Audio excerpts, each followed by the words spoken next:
Welcome to another episode of Zero Ales and Hockey Tales with Wally. And today I am so excited to have on a 33-year-old from Ascot, England. His hockey journey has taken him to England, the USA, Australia, and Northern Ireland. A staple with the Swindon Leopards and Cougars. Won gold with Team GB in the under-18s and collected 2 silvers with the men's squad. Spread his hockey wings in the USA with New England College, and research team's pretty sure that's where he fell in love.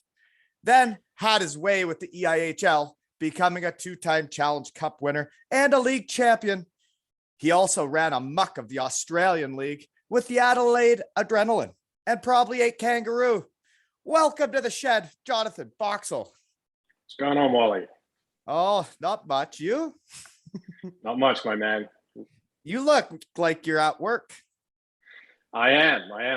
I'm trying to juggle the work-life balance. Just had another baby, and working in sales, they don't adjust closer when you have a baby. So you still got to, as much as they respect it, they still want you to go sell. So yeah, it's my Friday shirt. Okay, you would do a lot of sales in that shirt. It looks like you could sell some shit in that shirt. It's a conversation starter. So that's what half the selling is, just get people talking. Yeah. So what are you selling? Software. Not very interesting. Mm-hmm. Okay. So anyways, I get into how we know each other. Okay. I slid into your DMs, said, you want to come to my shed? And I said, I'm in, bring me in. I'm ready for it. Yeah. And the way I knew you was, I guess 2014-15. You, that was, I'd say, like your breakout year in the EIHL. Yeah, I mean, I wish you'd have stuck around the league a bit longer. Maybe I'd have had continued that goal scoring and that point production. So yeah, that was. Mainly I remember you being a gamer, and actually when I posted you're coming on, Trevor Hendricks said, I hated that guy.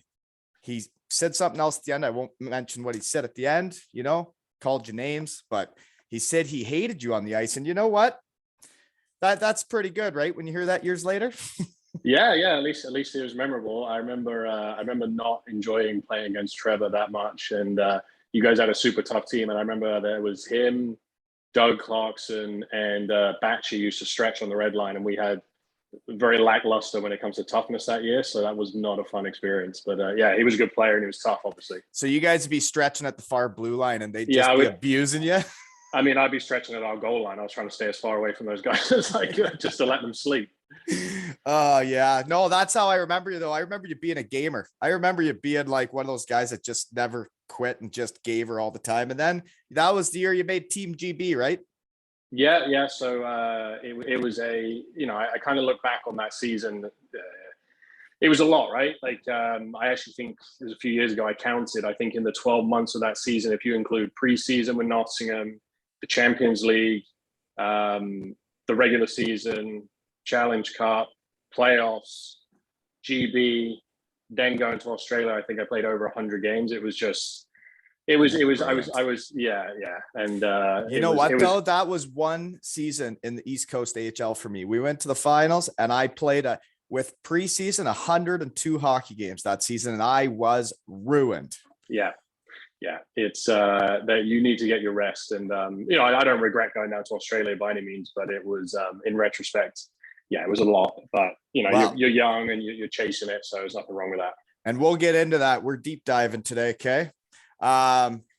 Other ways we know each other. When you were in the UK, this is just me thinking I remember shit. Did you not grow your hair out? And I'm going to say you somewhat resembled a troll. Yeah, it was gross. I'm sorry we just met. I shouldn't say that, but your hair and your beard combo was wild. And did you not cut it off for cancer?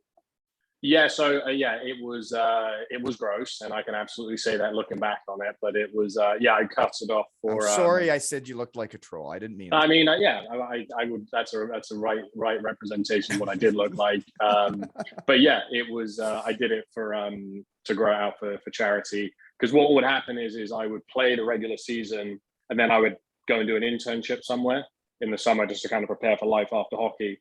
Smart guy. So I had to kind of clean up my appearance after the hockey season, and that summer was the summer that I went and played in when I played in Australia. So I just let it go for 12, 18 months, and it was greasy. Well, good on you though that you're doing that, because any way you can help the world, right? When you're a hockey player, all you're doing is growing your hair and cutting it, right? But like that, you did that, like nobody else was doing that. And I remember that shit this many years later. So good work. Yeah, thank you. I appreciate that. Okay. What else do I got? Then after the first year when you were in Nottingham, you were with a bunch of shed guys there, but we'll get into that. You switched to Belfast after Australia. Why did you switch? Because you were it seemed like you'd found a home. You'd played 2 years in Nottingham. You were an established Brit. You were making Team GB. So why do you switch? It's an interesting story, and I don't think I've ever told this before. So yeah, it's good to kind of shed some light on it. So I signed in Nottingham after leaving college in the US, which in retrospect is not the typical path, right? You kind of earn your way to get to those arena teams. And, I didn't play Division 1, I played Division 3. So kind of got lucky that I slipped in. There was an older Brit that was leaving Nottingham. They just won the Grand Slam. So obviously those guys are expecting to bump in pay, and the budget was there. So, I kind of came that first year in Nottingham and really found a good synergy between myself and Corey, which obviously helped a lot. I mean, he did so much for me as a player, but in regards to that season, obviously the team in Nottingham, we really struggled with injuries, which for a team standpoint kind of sucked, because I think we underachieved, and we didn't, other than winning the conference, which, I mean, it's a trophy, but it's nothing. Yeah, let's call it what it is. Yeah. With that being said, what happened was with the amount of injuries, I played so much and I played with good players, which has played such a factor in the point production. And when I decided to come back to the UK, I set myself 2 goals. One was which to make the national team, and the other one was to put myself in the shop window. I know you did it when you were playing in Cardiff. Was I really wanted to get my MBA, which is something typically that they don't offer to Brits for a number of reasons. I was just going to say that. I've never heard of a Brit getting it. Yeah, and it's for a number of things. One, it brings players like yourself to the league who obviously have had great careers. And the second thing, typically Brits they don't ask for it, right? Like it's something they're just not really that focused on previously. So what happened is Nottingham were transitioning from Derby to Loughborough, so a different university. And Loughborough made it very clear to them that the guys that can do the MBA, they have to have an undergraduate. Yeah. So essentially what they were looking for is they wanted to start the relationship well and off to a good, make sure basically things went put smoothly. The right foot forward and put some smart cookies in there. Yeah. And, they approached me about it, which I'd always said, this would be a focus of mine. So essentially when the season ended, I had a good year, was going away to GB. Corey's situation and status within the team was a little bit unknown, and God rest his soul, Gary Moran was kind of leading the negotiations and stuff like that. And I always got on really well with Gary. And basically Gary and I came to an agreement for me to come back, 2-year deal. The money that I felt like I'd earned, I certainly wasn't getting rich off it, but it was what I perceived to be the salary that I'd earned after the year previously. So that was my situation. I was going back to Nottingham, and I was back home before flying out to Australia. And this was after I'd come back from GB and everything. And I get a phone call from Neil Black, who was the owner from the team. And essentially he came in, he'd heard the number and said, and I quote, "I don't think you're worth that amount of money. If you want the MBA, you can do it. But the number that we've told you will pay you, we're only willing to pay half of that." So you were going to get a good payday and the MBA? So, I mean, I wouldn't define it as a good payday, but it was the value. It was what you thought you'd get maybe without the MBA as well. Cause I did take less for the MBA. Definitely. It was taking less, but it was the same salary that I'd earned previously. Right. And I was like, listen, I just had half a point per game. I just went away to the national team. Like, that, and you've also just told me what you think I'm worth, like the GM, and like you had the contract agreed upon. Yeah, and what happened was I kept messaging Gary. I was like, "Send me the contracts. Like, I'm ready to sign. I've got my pen," and it kept stalling, and I got that phone call, which I was very much taken back by, because I literally thought to myself, I mean, if you tell me we'll pay you £50 less or whatever it is, but to tell me half, I mean, that was kind of a slap in the face. So I basically told told them to kick rocks because I felt disrespected. And basically, that's what you should do, because you want to be where you're wanted. And I'm going to say this now because it's my shed and I'm allowed to say whatever I want in my shed. Nottingham had a great reputation when I got to that league of a winning culture. They had Corey as the coach, who I just met at the Matthew Myers testimony, who's a dandy. Like, that guy's hilarious, your coach there. But like, you hear some things, players talk. It doesn't take long to figure out, I guess, why Nottingham maybe isn't a winning culture anymore. And when someone that's not a hockey guy is coming off the top ropes to make those decisions, when hockey guys have made the decision that you're valued at this and we want him on this team, and then he comes in off the top ropes, that your teammates maybe weren't that impressed when all of a sudden you're leaving. The coaching staff maybe isn't. And when that shit goes on, hockey players talk. Yeah, 100%. So basically what led to me coming to Belfast was, as you said, right, guys talk, and I certainly wasn't running to the hills telling everyone, but basically word got back to Steve Thornton, and Thornton has always been really good. He actually texted me today to congratulate me with the new baby. But basically he said to me, and this isn't the exact quote, but it was something along the lines of like, I'm aware of the number and the package that I believe you've been offered. We are happy to essentially offer you your original deal. But I need you to be truthful and tell me what that is. And if you try and screw me over and tell me it was more money, like, that's not going to go down that well. So I told him the number, and very quickly we came to an agreement, and I'm so thankful that everything happens for a reason, right? So and you want to be where you're wanted, and then all of a sudden Nottingham just lost a great player that was the core of their team. Well, unfortunately, the irony of that, Wally, is that I went to Belfast in my first 2 years there. We actually didn't win anything, and I had to sit there and watch Nottingham the next year win. They won the Challenge Cup in the playoffs, and then the following year they ended up winning the Continental Cup. So I was like, oh, shit. It's a happy ending, obviously I ended up, I won a trophy my first year, but yeah, it's just wild how these things happen. So I was, in conclusion, one email with a contract away from signing to go back to Nottingham, and I probably would have played my entire career there. Yeah. But yeah, all these things happen for a reason, right? And it does. And then anyways, okay, that's an interesting story, and that's the stuff like fans will never have heard, right? Yep. And they always wonder why guys go where and who did what. Well, till you hear it, you don't know, right? So you just had a baby and the research team was hot, kind of like a creepy stalker neighbor. You had your second gal in the last couple years, and this one you named after your city in Australia where you ran amok. I did, yeah. That was the idea of my wife. We had a fantastic time there, and for us in kind of our journey and our relationship, her coming to live with me in Australia and the time we spent there was very pivotal for us. We'd obviously been together in college, and you know how it is, right? Like, you grow up and playing hockey, and she's living back in the US for my first year, and we just kind of felt that it was a catalyst in kind of us in our journey, and we loved our time there, and it's a nice name. So yeah. Adelaide, right? Yep. Well, congratulations. So you're gonna have some busy times, eh? Yeah, we're in the thick of it. You're in one, you could say. I'm in one. But all I'll say when it comes to bringing a newborn home is you forget how much of a blessing it is when they sleep through the night. So hopefully that comes sooner rather than later. Yeah, sleeping is important. Okay, so where and what are you doing now? I guess we covered that. You're in your office about to make sales with your fancy shirt on. Yeah, so I live in Boston now. My wife is from Massachusetts, and basically I finished my last year in Belfast. We were going through the immigration stuff. We were married, and that's a headache, huh?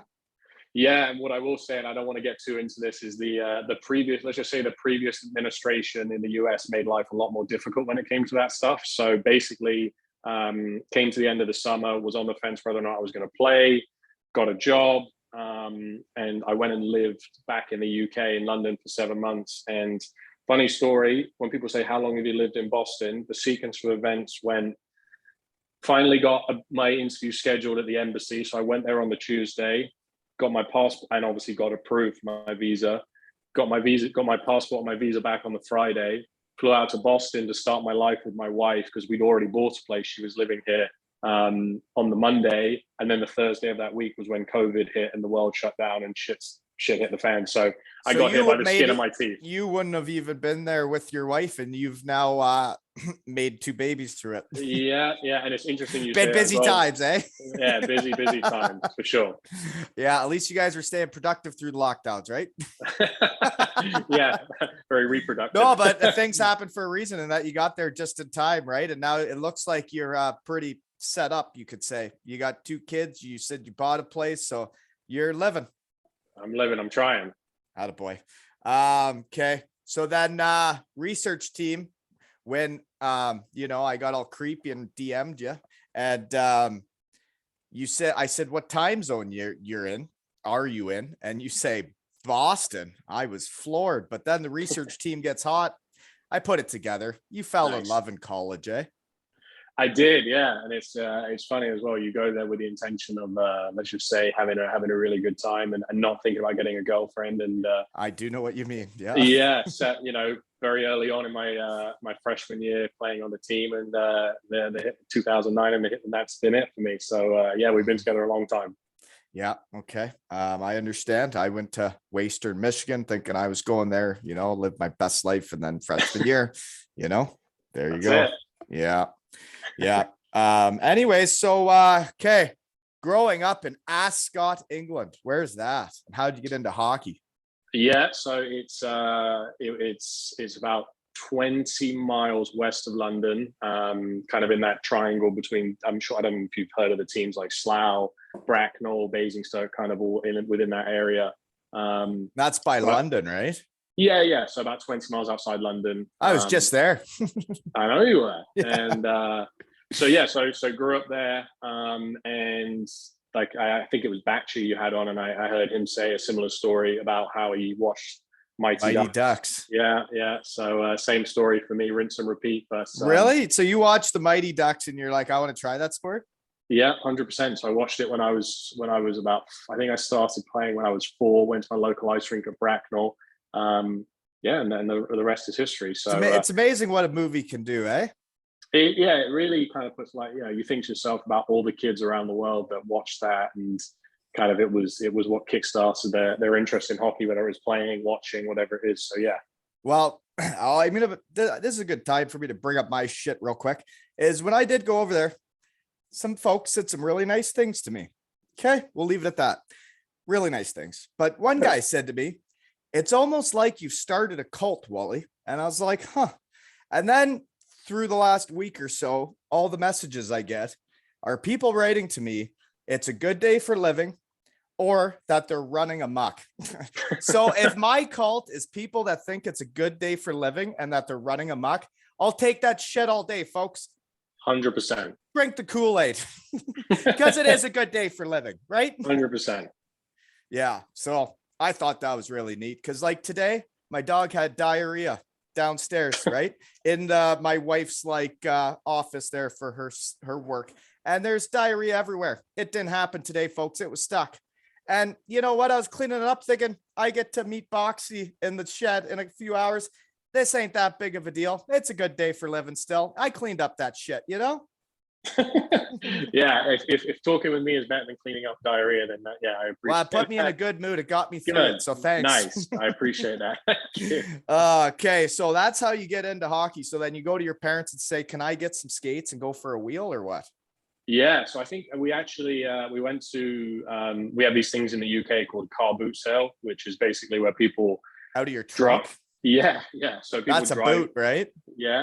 So they basically sell shit that they don't want from their house anymore, and you go walk around and. So it's like a garage sale, but out of the back of their 100%. cars. Yeah, exactly. So I went sales. There and I remember. So I still have the hockey stick that I bought. It was like this old wooden Coho, but I remember I got some skates, and this shows how long ago it was. Do you remember the Cooper rolls or what those things? Oh yeah. I had those as my first. That's how I started. That looked good. I had the big Cooper Mark Messier bucket with the fishbowl, and yeah, it was. I found a bunch. You would have been buzzing around, eh? Oh yeah. So that's how it started. Okay, and okay, this is how small the hockey world is, folks. You post the guys coming on. I didn't know if I knew anybody. Research team hadn't got hot yet. I just liked how you played hockey, and I thought you're a gamer. But one guy writes to me, you got to ask him about the Okanagan showers. What does that mean? So we went, we went to, I think Nicky Watt spoke about it when he came on, but his parents used to organize a trip out to Okanagan, and we'd have a team from the UK that came over. We were about 15. I think I went there 2 years when we were either 15, 16 or 16, 17. And you'd do a hockey camp and a round robin tournament. And whoever thought of this idea is crazy. But essentially there was an elementary school across from the rink, and your team would stay, they'd empty the classrooms out and just fill it with bunk beds. So that was the epitome of running amok for 10 days to 2 weeks. It was a complete, no pun intended, shit show. Just people, this was pre-smartphones, like no Facebook, none of that stuff. So you just did dumb shit, basically. At 15, 6 years, years old. Yeah. So you were going to Canada, doing, trying new things, and so basically the story of that is there was one shower, and you'd have your schedule, right? So like Team Canada, they weren't the real Team Canada, but they were Team Canada. They would shower at 11, which matched up with their schedule. But anyway, we showered as a team before them, and someone from my team or Team Canada team, I don't know, but someone took a shit in the shower, and I got accused of taking the shit in the shower. And I listen, it wasn't you. I have done some, no pun intended, I've done some dumb shit in my time, like some really stupid shit. Yeah, I understand. I swear. You did not poo in the toilet. I did not poop in the shower. And my first year when I came back to play in the Elite League from North America, obviously I hadn't played against guys in 8 years. It was someone, I forget who it was a Brit from Braehead or Glasgow, and I had never played with that guy. But as you said, hockey guys talk. My first game back, he says you pooed in the shower. He's like, you still, and the first thing I lined up next to him on the Facebook, he's like, hey, you still shitting in the showers? So yeah, that's it. I did not. That's someone did it. It wasn't me. And that's I'm sticking to that. Okay. And then the other person that wrote something, I'm on your side. I don't think you did it. Okay. Appreciate that. Yeah, I'm on your side. Sam Otten wrote that he hates you, doesn't think you're a nice guy at all. And just kidding. But that he played under nines with you in Belgium, and you guys went to a museum, and like somebody, you know about this? Keep going. He says that a goalie or somebody on the team, when you went to the museum, broke like hundreds of thousands of dollar thing.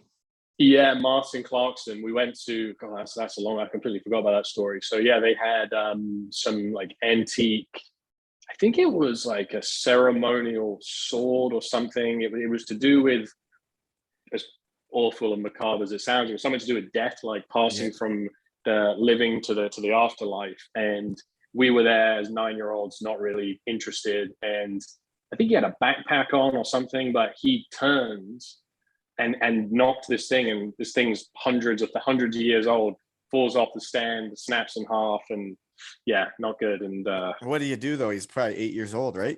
Yeah, it was not good. But yeah, that's a good, funny memory. Yeah, well, it's just interesting that like just me posting that you're coming on brings memories back to these other guys that they're reached out to me, right?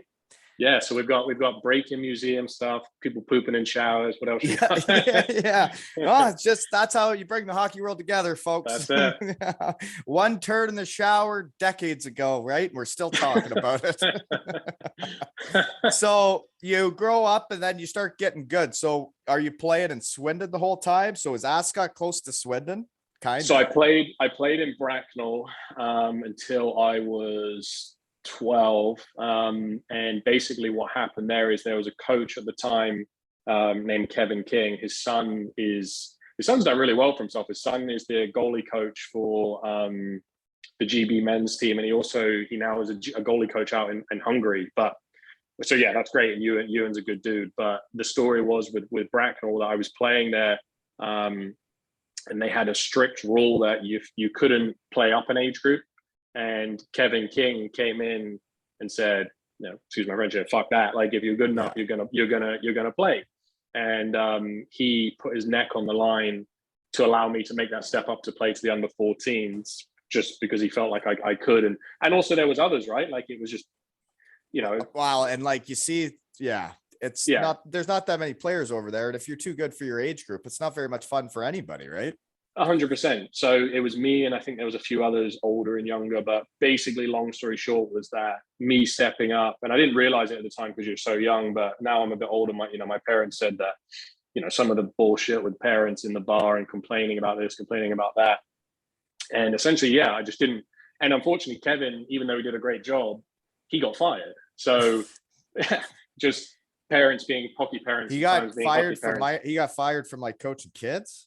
Yeah, he was the sort of the head of the junior development for the whole organization, and he got canned at the end of the year. So I didn't feel very good about that, and my parents didn't. So we kind of explored other options, and at the time, the best place, which was run by a guy named Mark Beggs, who I also owe a lot to in my career, Swindon. But the commute to Swindon is, I think it's about 50 miles. It's just under an hour there. So it was about a 2-hour round trip. How many times do you skate in a week?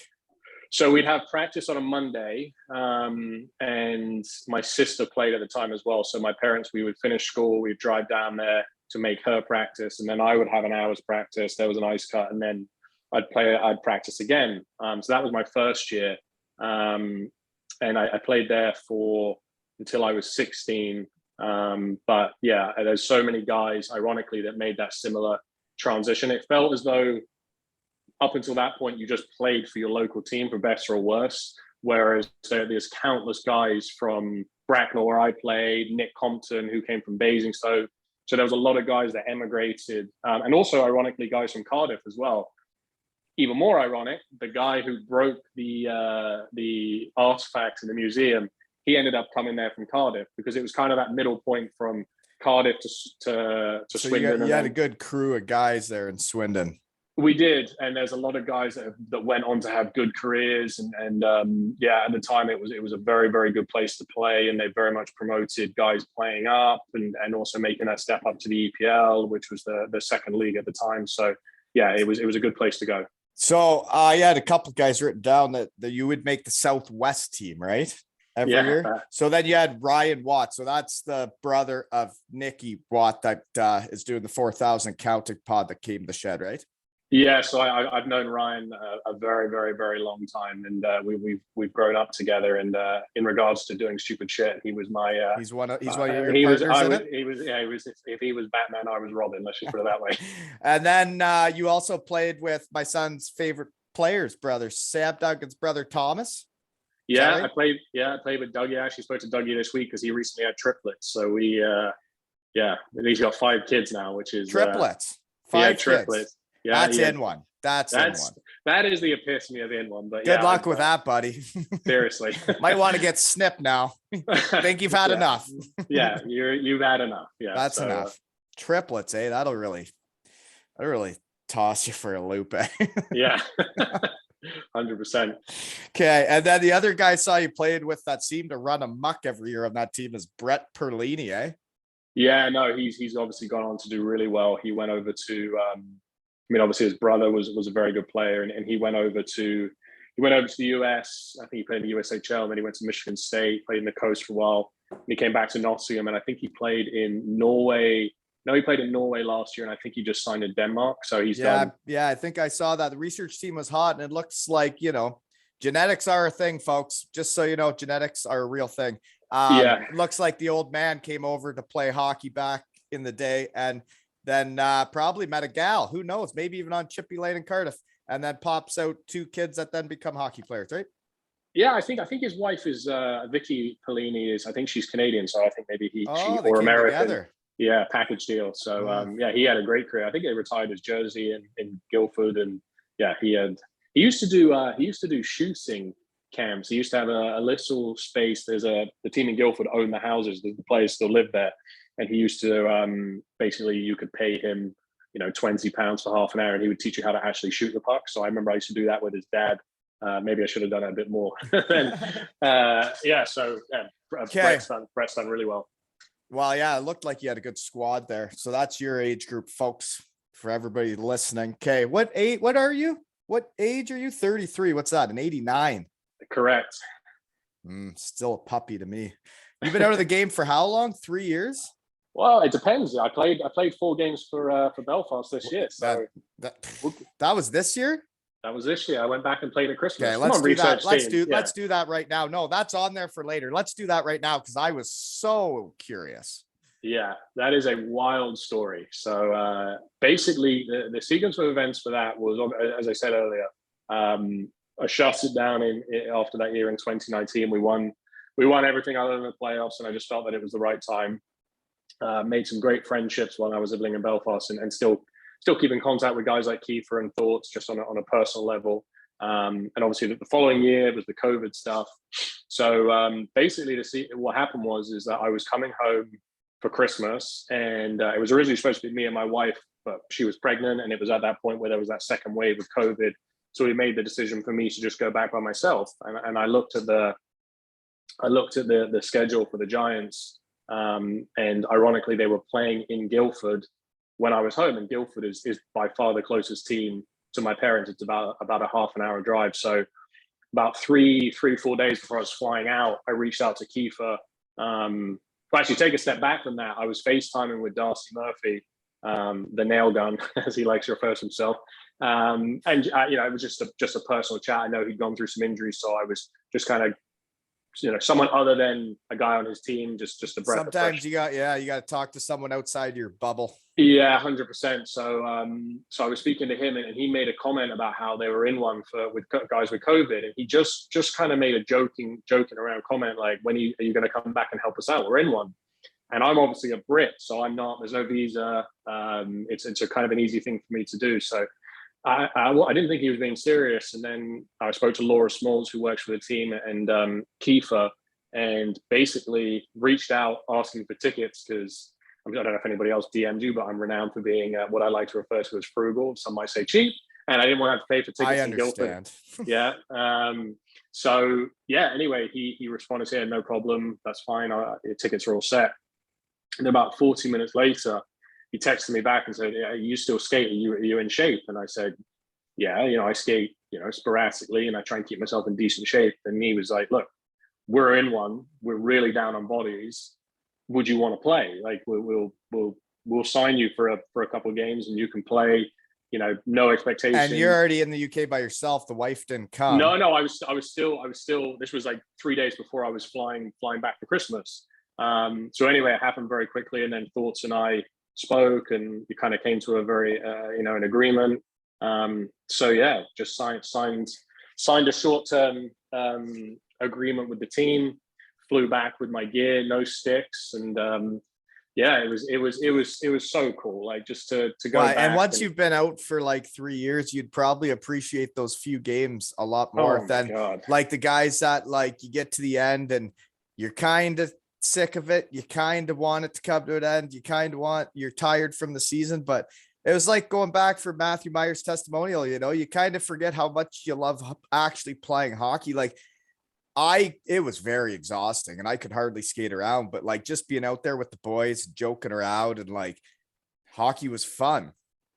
Yeah, no, it was so cool. And as you said, right, like I just went back there I didn't want to embarrass myself. Right. I just went back. Yeah, obviously. But it's interesting you say that because one of the guys I did an interview with, he made a comment, which is a completely justified comment. He was like, "You've been off for X number of years.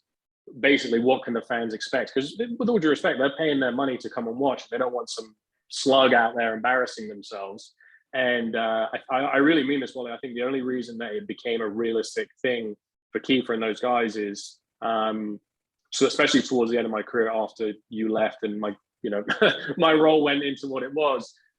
The reason why it was a possibility was because I played a very simple game. Chip it in, chip it out, block shots. I was definitely not expected to produce and score goals, which meant that it was a realistic thing. Like if I was, you don't have to tell me what type of player you were. I know, yeah.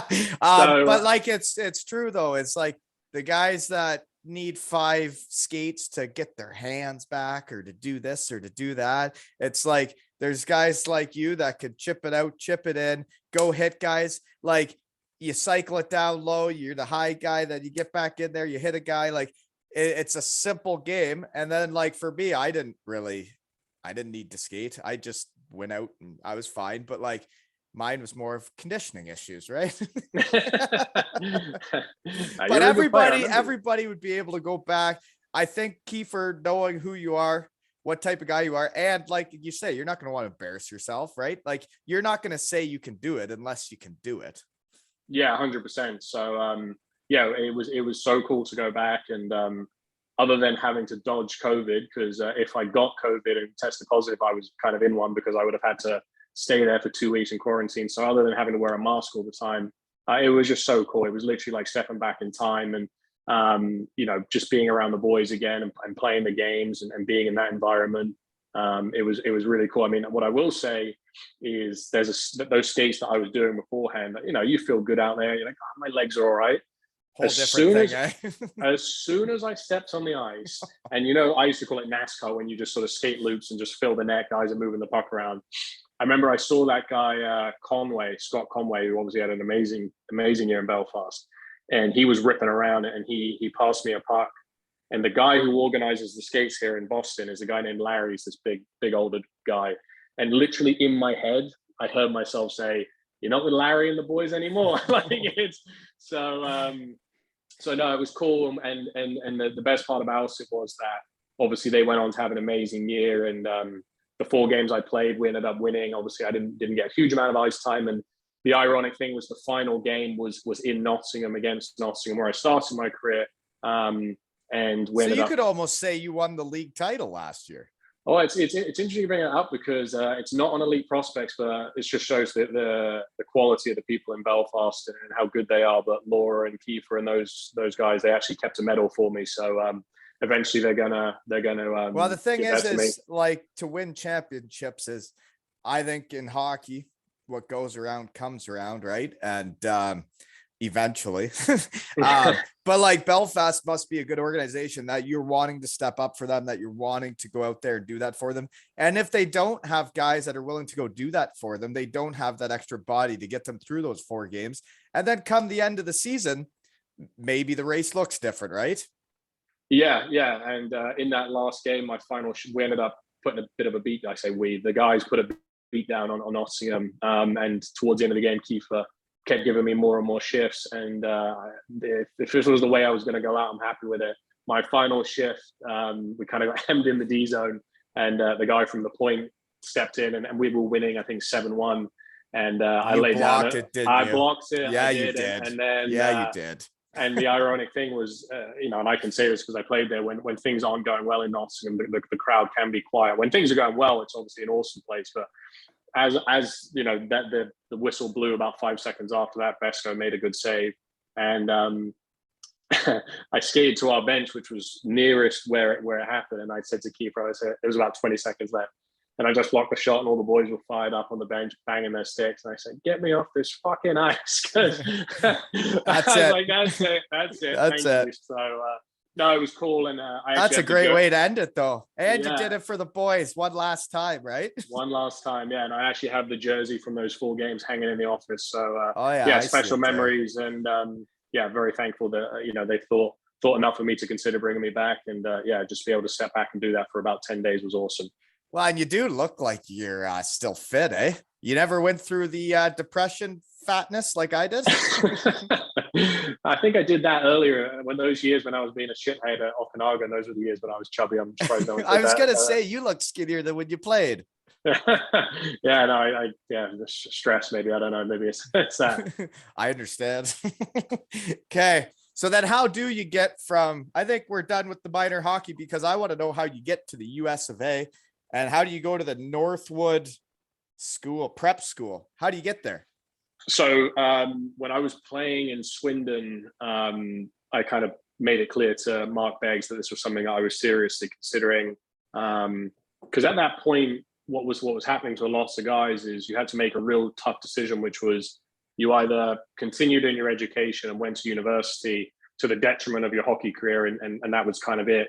Or you went all in with trying to pursue that elite league or further your career, and education went to the side. So for me, I always wanted to do the whole school and hockey thing.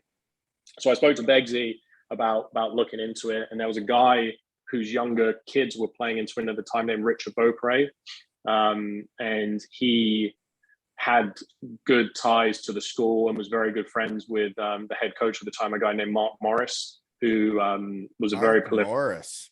Yeah, he was Northeastern University. I think that's it. Yeah, he ended up playing. He was the coach in Clarkson. This is actually a pretty wild story. I've heard that name for sure in college hockey. Yeah, well, it's an unfortunate story, but it is what it is. But he coached at Clarkson before he went to Northwood, and the story goes, and I actually heard it from Matt Nickerson, who I'm very close with, and he was playing at Clarkson at the time. But basically, they were doing a 3-on-3 skate with the healthy scratches, and there was a guy who was a walk-on. Have you heard this story? I think I've heard something. I don't remember how it ends, but yeah, keep going. Yeah. So anyway, they're playing. He says something or does something, right? Yeah. Yeah. The guy Morris jumped in the drill, and the guy took a run at Morris, and anyway, they ended up having. I don't want to say a fight, but a physical altercation or something along those lines. And this is a player and a coach in university. Yeah, and you absolutely cannot do that. And the player takes a run at the coach. Yeah, because he hasn't been in the lineup, and yeah. So anyway, Morris leaves and goes to Northwood, and that's that relationship with Richard Beaupre was the catalyst of what brought me to Northwood. So I went there for 4 years, and I was very, very thankful that opportunity came to be. And did you say you went to Northwood for 4 years? You went there for 2. No, I went there for 4 years. So what age did you move away from home? I left when I was 15. So I did a PG year. So I was there. Instead of going to play juniors, I went an extra year of prep school. Okay, so prep school. Yeah, all dudes there? No, chicks as well. Co-ed, eh? Yeah, but nice. 70% male, 30% female, and there was 100. That's well, they like the taller, skinnier guys. Well, let's crunch some numbers here. There was 120 kids at the school, and let's just put it this way: the good-looking girls got snatched up very quickly. So yeah, there was better less said about that the better. So then how much hockey is it in school then? Like that's all you do? You're at a prep school. I don't even know what you do there. Yeah, so the other thing which is good about Northwood is a lot of the prep schools in the New England area, they play in the prep school league and they play against one another. But because you're going to school in the autumn, you have to do a certain sport. In the winter, you do hockey, and then in the spring, you do something else because you're at school, right? So the reason why Northwood is such a good place is because they're not in a prep school league. They play the prep schools, but they also play the junior teams. And the reason why I say that is like when you're at prep school, you're just trying to get as much exposure you can to play at the highest level. And those local prep schools that just play in the prep school league, they play, I think it's like 22 or 25 games a year, which if you crunch the numbers of how much prep school costs without a scholarship, it's kind of gross how much you're paying per game for your exposure. Whereas Northwood, because they don't play in a league, you play at minimum 45 games. So your exposure is considerably more, and you're dipping into the local junior teams. So yeah, that was a big. Did you have a scholarship for this? Yeah, so they have international aid is the term they use because they want to get, it's a good story they can tell to get kids from the UK and all over the place. So yeah, I do have that written down here. So one thing I got is you were a captain there. So obviously you're well, if you stick around long enough, they'll give it. But you had on a prep school team in the USA, a Canadian, Americans, a Brit, Ukrainian, South Korean, and a German. We did, yeah. There was a real cluster of. So at a young age, you're learning a lot about different backgrounds and different cultures, right? Oh yeah, definitely. Yeah, you learn a lot about different cultures. The other thing as well is it's kind of a fishbowl because this once again was we didn't have internet. Ironically, my first 3 years, I didn't have a cell phone, which is crazy. I would speak to my parents on Skype, and also they had pay phones at the school. So basically, and I had such good bonds with those guys I played with, and when now we're older, we all kind of agree as the fact that because we didn't have that, and because you're in a fishbowl, you're at this like small boarding school, there's nothing but time with just one another. So you're either get along with someone or Well, and that's what it was like at Western Michigan for me. We didn't have cell phones, and like you're just hanging out, right? Just hanging out. That's it. Not looking at screens, not looking at your phones. You're just hanging out. Just hanging out. Yeah. You can do some dumb shit. Running amok, doing some dumb shit. So then you did have some players there. I saw the one guy named Peter Boyd had a career, out of that school. Yeah, so my first year there, I played on the midget team, which was the second team, but the junior team was stacked, and that was Morris's last year. I think they sent 15 guys Division One. They had a really, really good team. Interesting story about that is that Brett Hextall, Ron Hextall's son, was on the team, and the junior team, Brett Hextall went on and played the American League, went to North Dakota. But the reason why I say that is because Morris had coached in the NHL before he went to Clarkson. He basically was coaching at a way lower level than he should have been. And I think he was maybe obviously waiting for the dust to settle down from what happened in Clarkson.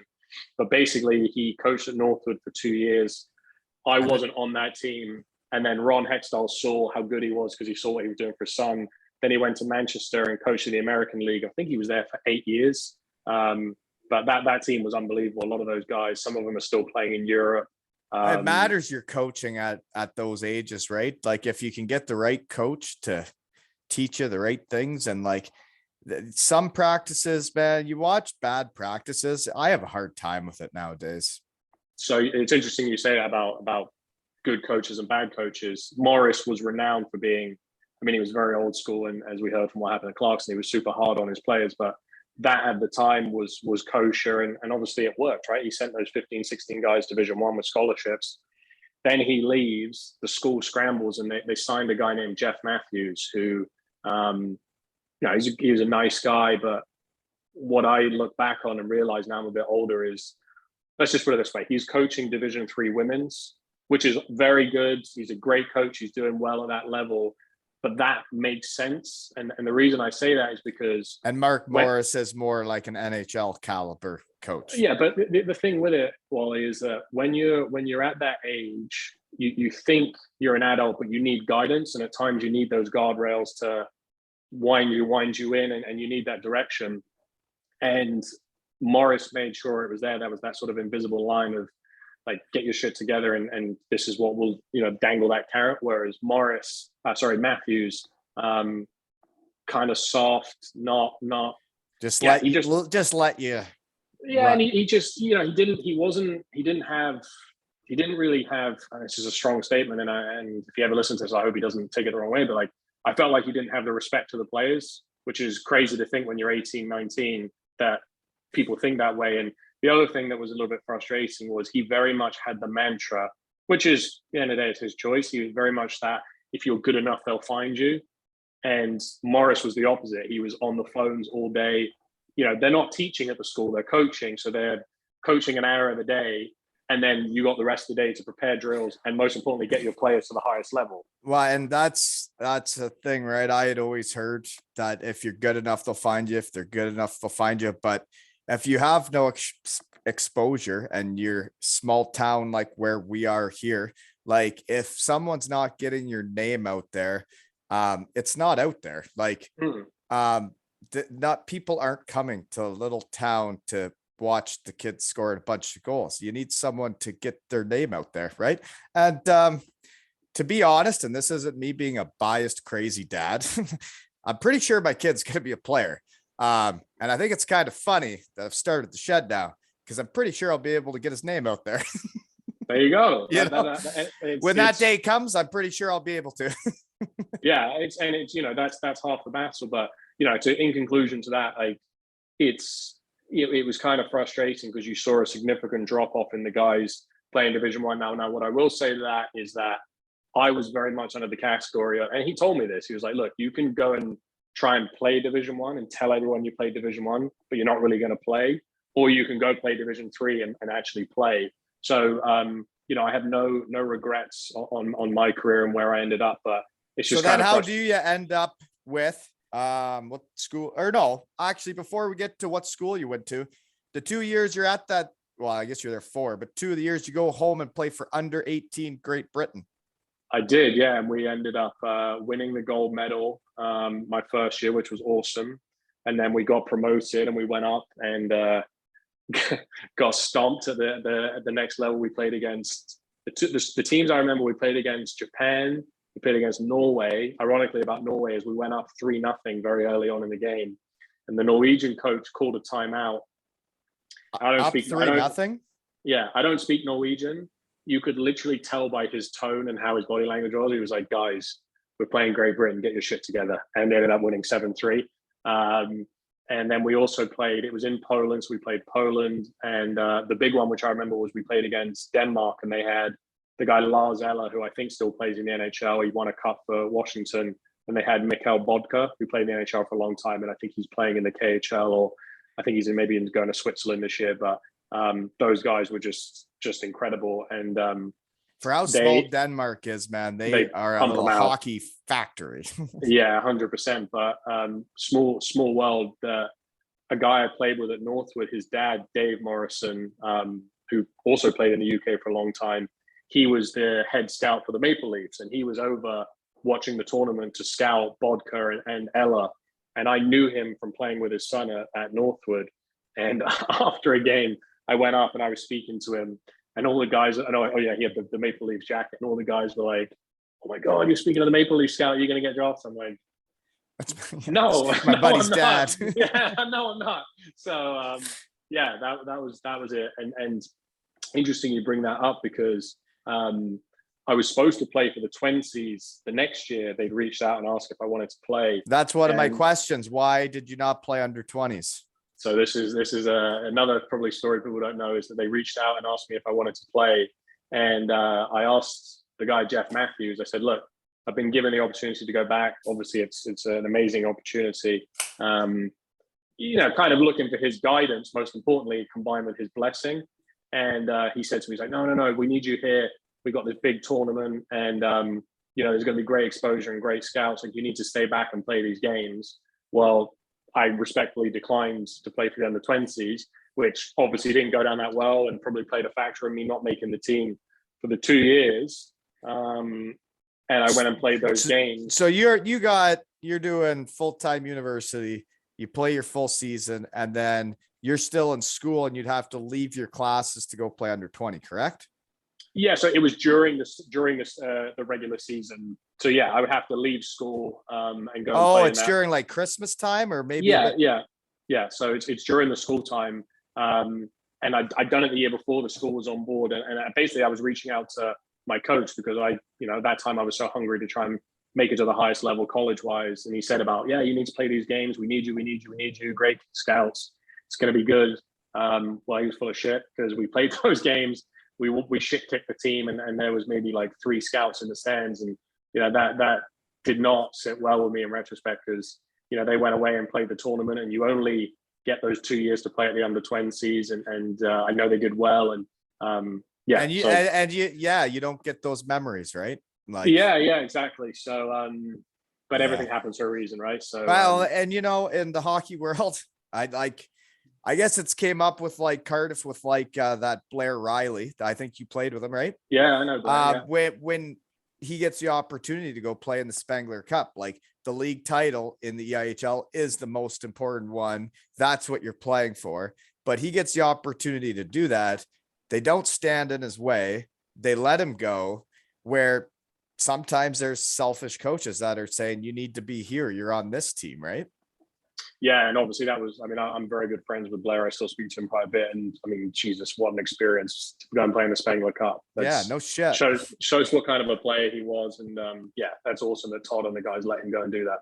Yeah, and you need people to have your back when it comes to opportunities like that. So your 4 years at Division 3, though, looks like they're all about the same, 10 to 15 points. So you're probably just you're playing like you always do, right? Second, third line, penalty kill, maybe the odd time on the power play. Yeah, that was it for me. I came in and played all 4 years. Had a really good rookie year, won Rookie of the Year for my team. But yeah, it was a good experience. The main reason I decided to go to NEC was it made sense academically, but the big selling point for me was it's a small liberal arts school, and they actually have their own rink on campus, and it's a very small school. And the reason why that was so enticing was they're very proud of the fact that the ice gets cut every hour and a half if it needs be, obviously, and you can go and skate whenever you want. So for your development at the Division 3 level, it really doesn't get much better than that.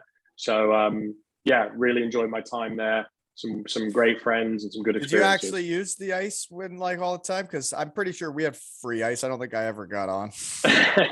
I did, yeah, and I went out there, and if you could, obviously you have to focus on your school and make sure that was done, but you could go out there and work on Our practices at Western Michigan were so exhausting, and you would fight each other, hit each other, slash each other to the point where you didn't want to see the rink unless you had to be there. Yeah, no, I can absolutely understand that. And there was times when we'd lose or whatever, and we'd be out there skating.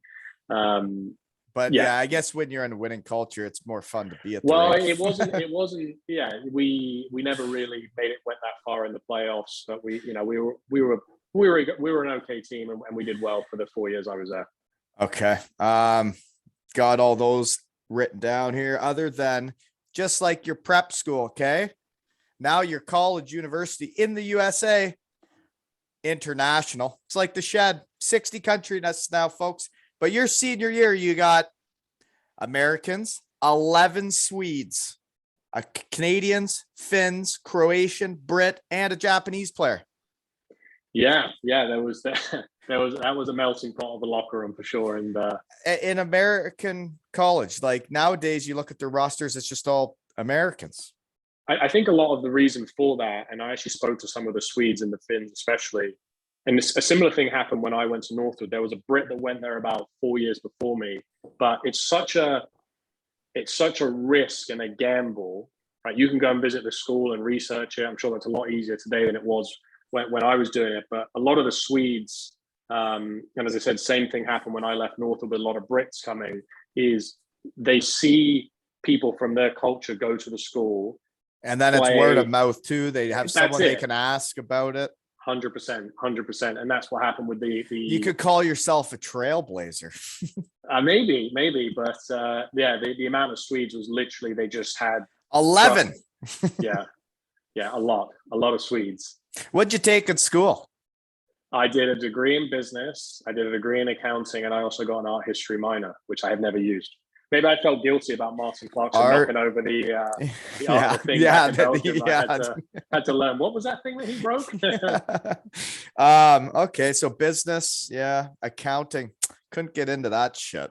No, I did it knowing the fact that I never wanted to be an accountant, but I at least wanted to know how numbers work. So I did it, right? Like doing the MBA, there's like the managerial accounting, and like, I always got through the accounting classes, but I tell you, there wasn't much of a passion there. No, I agree with that. Okay. So after that, then you finish after 4 years. So what are your pro options? How do you decide to go back to the UK? Was there any talk in North America? Yeah, I explored the coast, had a couple conversations, but nothing that serious. And to be totally candid with you, Nottingham in a way kind of fell into my lap. I did what everyone does, right? Facebook messaging coaches or whatever. And I'd actually gone, the coach before Corey was a guy named Mike Ellis.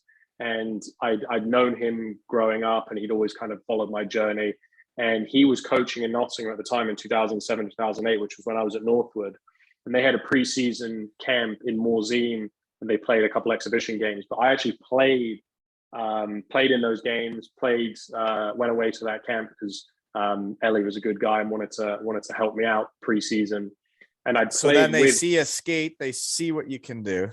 Yeah, and that was Corey's. I believe it was either his first or second year, so he knew who I was. So I reached out to him on Facebook, and they just won the Grand Slam. And I think basically what happened, to be totally candid with you, I was actually telling my wife this story the other day. She asked me, like, how did you end up in Nottingham? They'd won the Grand Slam. Guys obviously felt like they'd earned bigger salaries. More money, and you can't pay everybody. Correct. And there's a guy there who had a Brit named Mark Levers, who had an amazing career. And he had earned, the money that he'd earned by having the success. And I think me sort of, let's just say how it is, right, being willing to be paid significantly less than him just to make a break into the league. That was sort of the thing that opened the door for me. And he had a great career off that, playing in the second league. But it happened very quickly. It was literally, I was still in the States. I just graduated from school, and Corey gave me the offer, and there wasn't much negotiating.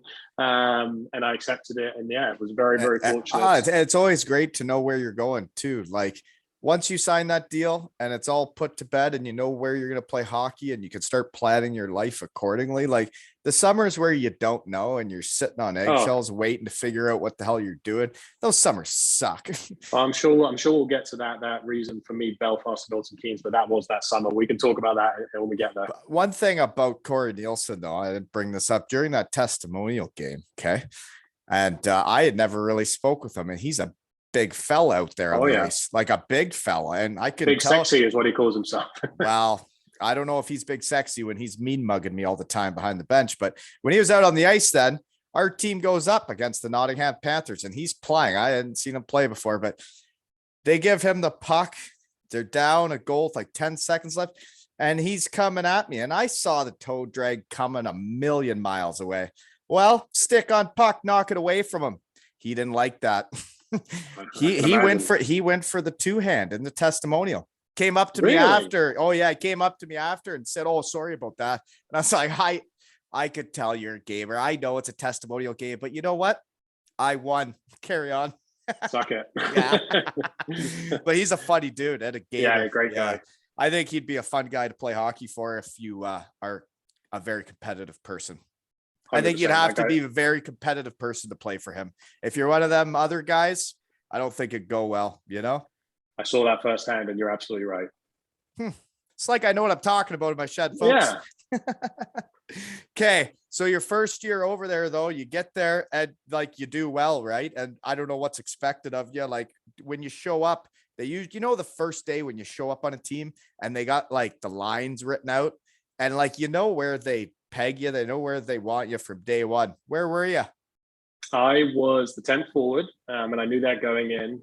Funny story in regards to coming in. Me being an idiot, my senior year at college, I wore white Reebok skates. Oh dear. And yeah, oh dear is right. In college, you did?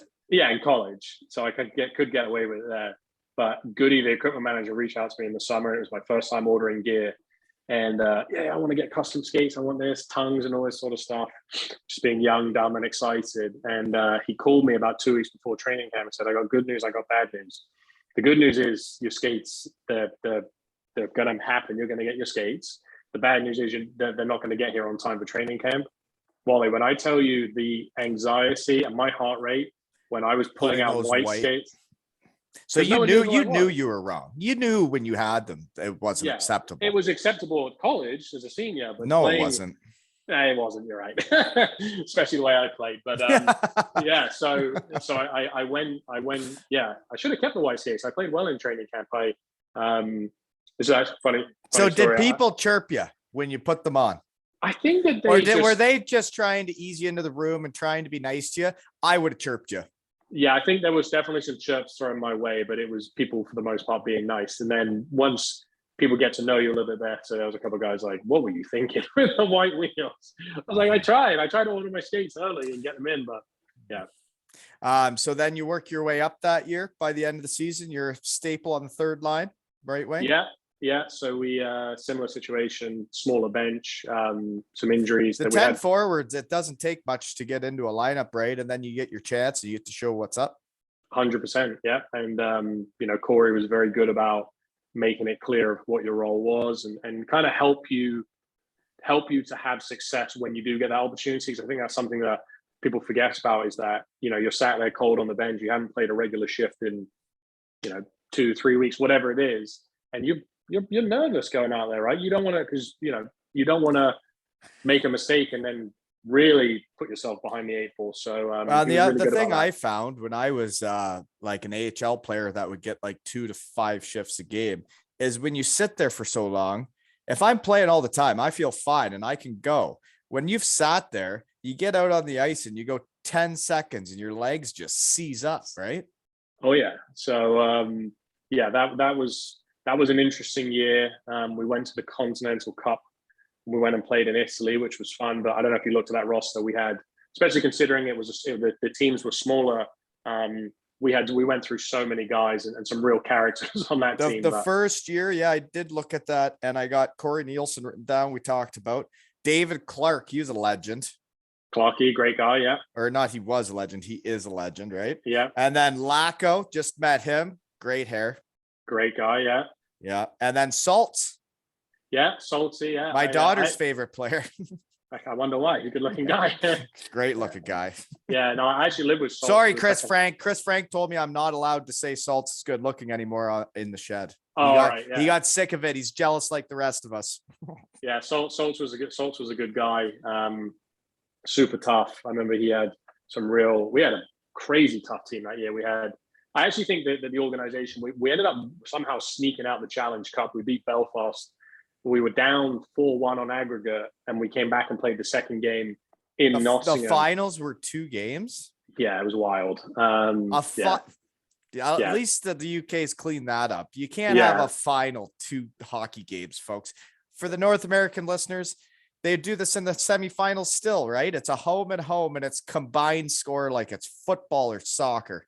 Yeah, it's wild. But we lost the first game 4-1 in Belfast, and Corey had this, and we were down on bodies like we were all year.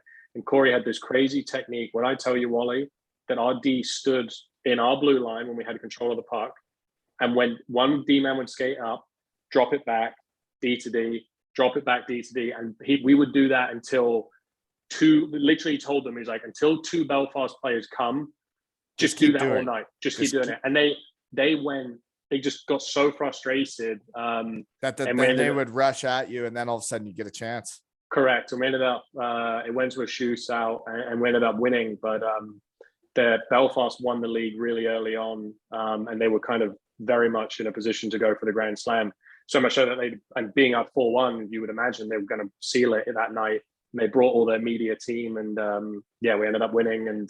And So doing that though, you were down 4-1. Wouldn't you think you'd be going pedal to the metal to try and score 3 goals? It worked. He literally, because we didn't have the bodies to go that way. I would have just let you guys keep playing pass, and I would have just stood there and won the game. They didn't. They came, and the big players stepped up and pushed it to overtime, and then we won to a shootout. And Kowalski played well, and a guy named Pete Callis scored the game winner. Kowalski, small world. He was on the Florida Everblades. Probably been to the Lonnie Kai when the Daytona Beach Bombers marched to the finals and beat them in Game 7. Yeah. Killer. What a guy. Yeah, and then he went to Nottingham. He played there for a while, right? He's a bit of a legend over there, wasn't he? Was he the guy that wins the Grand Slam then? Yeah, he was good. He actually dressed as me for Halloween one year, which was hilarious. But dressed as you? He went as me, which says a lot about maybe. Is this the long hair version of you? Yeah, I had long hair and he just literally just took all my stuff, like my blue Crocs, and just wore like a big ginger wig. He made fun of me for having red hair a lot, but he was one hell of a goalie. I heard of a guy getting not allowed to coach minor hockey in the USA because he called a kid a ginger. Really? 3 years. Oh my 3 God. years for calling a kid a ginger. And Jesus. The kid probably was a ginger. Oh my God. Funny story about Killer. I actually, my second year, which was his last year in Nottingham, his career kind of ended. Unfortunately, he took a bad concussion and was injured, but we were playing in Belfast, and that was that year that they had Westhoff? Yeah. Oh yeah. I remember that. And he was playing right wing, and I was right wing. That's an important part of the story. So they dump the puck in, and he comes flying in. Kowalski, who was good at playing the puck, goes and gets it. And he didn't hit him, but he bumped him. And Kowalski's feet came out from underneath him, and he landed. I think he broke his shoulder. But the crazy part of the story is that he goes behind the net, and he makes contact with the goalie. And bear in mind, he's coming from the right side, and I'm coming into the defensive zone from the right side. He comes around the net And it's and like, literally scans the ice because he's prepared for someone to fight him because he's hit the and he's goalie. looking at you. The first person he made eye contact with was me.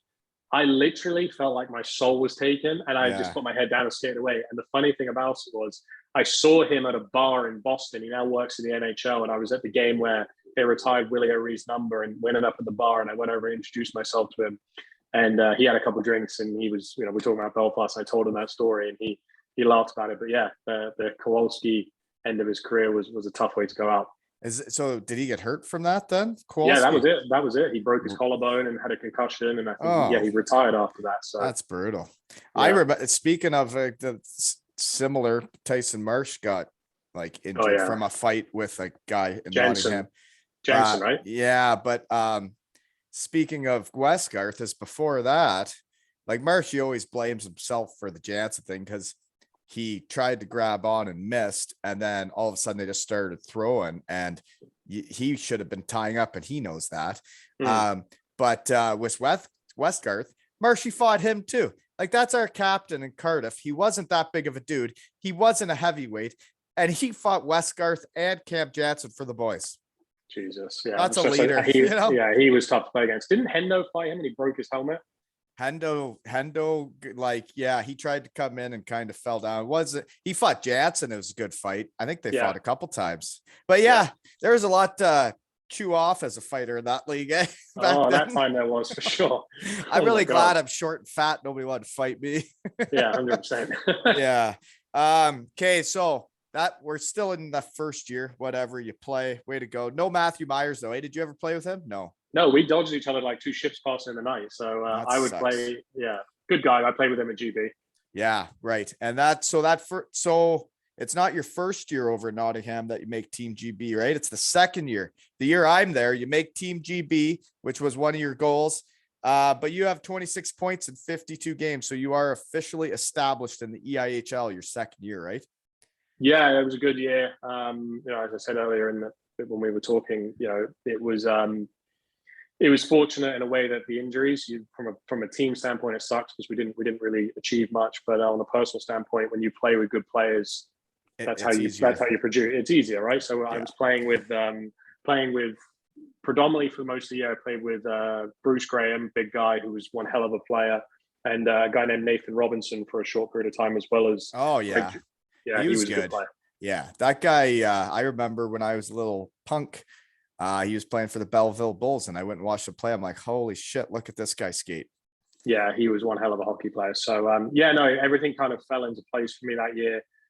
You know how those seasons are, and sometimes those games where, you chip the puck out and then the guy goes down and scores. And you get the second assist, and you're like, I earned that. Glass now. Yeah. But it was everything went right. I was trying to dip my toe into new things. Right, I forced a little bit. And I'm not going to say it gave me any space because everybody, I'm not a big guy, but you do different things and you get noticed when you kind of add sort of feathers to your bow, whatever analogy you want to give, and everything worked out. And then making the national team, I went away and had a good tournament. It was a good year. Well, and I remember writing my thesis or whatever you call it, capstone in the MBA program, and I'm sitting at Eli Jenkins watching Team GB at the end of that season, when I was still a hockey player, and you were on the team, and they were showing like some behind the scenes footage. And I just watched you guys, and you were like a brotherhood. It was like the closest team you'd ever see. And I guess you had never even been on that team. And I remember seeing you part of it. And I was like, those guys just love each other. But that was your first year on it. Yeah, it's amazing. I played 2 years, 2 world championships. Underdogs against the world, right? Yeah. And it's just crazy. So obviously, let's call it what it is, right? The elite league, the number of imports. Everybody just say, we need less imports, we need more Brits, but the quality of the league is what it is because you bring in good imports. It's that simple, and the Brits, the cream rises to the top. Well, and it makes the Brits better that they're playing with those guys. Look at Josh Batch now. You know, 100%. Like the guy he's playing with anybody in the World Championships. He's big, he's strong, and like he came out of like US junior and to the EIHL, and now look at him. Yeah, but the reason why I say that is because you spend 7 or 8 months with a team where the Brits are the minority, which is fine, right? Because pretty much other than maybe like one or two bad apples, everybody comes across them. But for the most part, everybody comes over as an import, as a good guy, and you have those bonds. But the reason why I say that for the GB team is when you go and it's just the GB guys, there's that culture, and you've got guys like Mizey, Jonathan Phillips, and people that have been there a long time. And it's very evident when you walk into that locker room that we're here as a brotherhood, and we're a family, and we're doing this 100%. Together. Yeah, 100%. And that starts from the top down. And those, like, just being around them last weekend, I could just imagine how much fun it'd be to be on Team Great Britain, you know? Yep. Okay. So anyways, you did that. Let's get into Australia. So you have no off season that year, basically, right? Because winter there is summer, summer's winter. So correct. You play all season in Nottingham. You do all of GB, and I've seen how exhausting that is with how many games they got to play after a full season. Then you're like, okay, let's go play another season. 24 games played, 35 points. Ran amok, folks. Did you eat Kangaroo? I did, on a very consistent basis. What? You liked it? It's good. You just got to make sure you don't overcook it. What do you eat it with? Like, there was a really nice like food market. And obviously when you're playing hockey and not working, you got the luxury of just doing things like that in the middle of the day. And it was called Into the Wild, and they would have the most crazy meats like emu, crocodile, camel, like all these crazy things. And you're trying all this shit? I'm trying it all. And Kangaroo was cheap, it was lean, and they would marinate it in this really nice sauce. And yeah, the only thing is you just got to make sure you don't overcook it. Otherwise it doesn't taste good. Too dry. Super dry. So then, like, what's on the side of a piece of Kangaroo? Or like, is it like in nuggets, or is it like a slab? It's kind of slabs, like thin, long slabs. Yeah, it's good. It's really good. You should try it. I don't know if I want to. They look cute. They are cute. They are cute. Emus? How's that? Tastes like chicken, all the white meat. Like, you know what I mean? I'm not going to try and make it sound. So then, okay. So, but it wasn't too much hockey that year. You were having fun. You're going to food markets. You're playing hockey on the side, just living life. Yeah, traveling as well. We got fortunate that we had two bye weekends back to back, which never normally happens. The stars really had to align for that, which essentially means that you got 3 weeks off. Oh dear. So so we went. My wife and I went up to did some traveling. Like literally, the game finished on the Sunday, and then the Monday we flew out at like 6 a.m. We went up to Thailand, Cambodia, Vietnam, Bali, then down to New Zealand to see my aunt, and then back for the final practice before the following game. So that sounds like 11. It was living. Yeah, you look back on it, and we were very fortunate we were able to do it. But the Australian League was a lot of fun.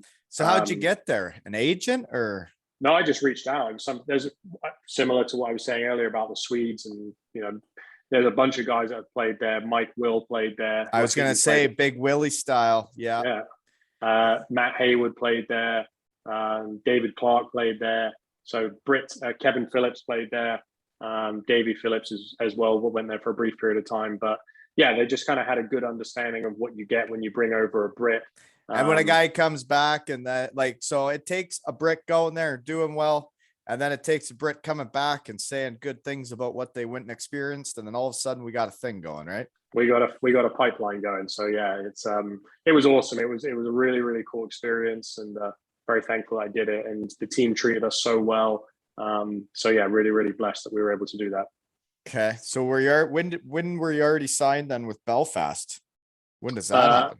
Before I flew out to Australia. So it was like I finished GB. So you knew that, and they knew you're going to go play. So what happens if you get hurt playing for the Adelaide Adrenaline? Yeah, I don't know. It was never really something I discussed with Belfast. I obviously told them, but it wasn't like they said, no, we don't want you going. The only thing that kind of could have been an issue was if you make the playoffs in the Australian League, you maybe not make training camp for Belfast, but we didn't make the playoffs, so I got lucky in that regard. But I remember Mike Will being like a week or two late to Cardiff that first season because he was in Australia, and Lordo wasn't too thrilled that his goalie was in Australia. Yeah. Okay, so then you go to Belfast. That's quite the city, though, eh? Oh my God, what a place! Yeah, no, it was with some real special memories there, and there's literally not a net other than having to take the boat and every road game being quite travel heavy. There's literally no negatives. It's such a good place to play. I have a negative. The ice is way too big. Oh, okay, yeah. How do you practice there? Even like the 4 Blues to start practice, like we're doing a pregame skate. I'm like, this is too much for pregame skate. Just skating around like the neutral zone. I'm like, this is too far. I got to go all the way in there to shoot. If I shoot it from the top of the circle's blue line, that's not even a shot. You know, it's like I'm dumping it in. See It's if we too can get big. the rink smaller. Yeah, smaller ice pad. Yeah, no, it's, They need all smaller ice pads. You got to get some bumping and grinding going, you know? You liked the big blue tent, didn't you? You must have loved Loved that. it. Yeah. Yeah. Don't even have to move. Yeah. Just wait for it to bounce out to you. Yeah. But yeah, too much skating at Belfast. That's my only negativity, but they do have great fans and they seem to have a great organization, and they seem to be hate to say it, but they're kind of running amok of the EIHL since Kiefer took over, haven't they? Yeah, I mean they've got it figured out, and Kiefer is, I mean, just an unbelievable guy. What a coach, and just so dedicated. And his big thing is just finding good people. Obviously, you need good hockey players, but it's just that winning culture. And obviously, I saw it my final year in those 4 games that I played this year. Like, it hasn't changed. So yeah, they're got a bright future for sure. I wonder, like, you know, Lordo lasted in Cardiff for how long he lasted, but like Kiefer seems to be quite the coach. Wonder how long he stays in Belfast before he decides to spread his wings, you know? Yeah, I mean, he's got a house there, and his wife Colleen is from there, and he's got a young daughter now, Cora. So yeah, I mean, I don't see, he is. They call him the heartbeat, like he is Mr. Belfast Giants. But yeah, you're right. You never know with these things. Well, people want to. You got to chase your dreams too, right? Got to. Maybe it can be Sheldon's assistant one day with the Maple Leafs. But no, like he seems to know what he's doing as a coach, and like playing against him, he's a hell of a competitor, right? Oh yeah. So that year though, no, year 2. Okay. You got Riley, Shields, and you had a hell of a squad. So it's got to be hard to get ice time, eh? Yeah, it was. And, you know, I reflect on that year, and, you know, remember I said about Nottingham, everything fell into place. That year, like, I always prided myself on being like a really good teammate. And I think that played a factor in teams wanting to sign me, is like being a good guy in the locker room and trying to be that. Why do you think I reached out? I know what I'm seeing out there. So look, that's kind of what I think played a factor in me playing for such good teams or whatever. But that year, we had Derek Rolso, who was a player coach, and I just think realistically, the pressure of playing in Belfast, the pressure of him being an elite player, and coaching. To be totally candid with you, like the last thing on his mind was a guy who was a 4th line, 3rd line at best player. And I think that the communication between him and I, when it came to my role, he just wasn't there. And I'll be the first one to say it. Like, I kind of got away from being that super good teammate, and I just kind of closed in on myself and got a bit negative on myself. And, you know, as I said, right, like when you go from being a big personality in a locker room to being kind of quiet, sometimes that's not for the best. And you guys didn't win anything when he was the coach, did you? No, we didn't. And that's can I say something now, because it's my shed and I'm allowed to say whatever I want? You say whatever you like. Okay, good. So Derek Walser was on Syracuse when I was there, like way back when. I didn't really play with him much, don't know him that well, but I do remember Michael Forty leaving the Sheffield Steelers to go to Belfast, and he was a hell of a player. Him and Matthew Waugh had ran amok. They were dominating the league, and I saw he switched to Belfast. I'm like, they must have made him feel really wanted. They must have given him a good deal. They must have done something to get him to go there. And I remember watching a game of the Big Blue Tent, and this is when I'm done. I'm the power play coach, pregame speaker, but I remember watching their power play as part of my gig, and it was a 5-on-3, and Walser took off. They hadn't been out there. Like, it was just the start of the 5-on-3. Forty's fresh, and they took him off, and like whatever they did, I saw the way he went off the ice. Like, he was so pissed off that he wasn't on the 5-on-3.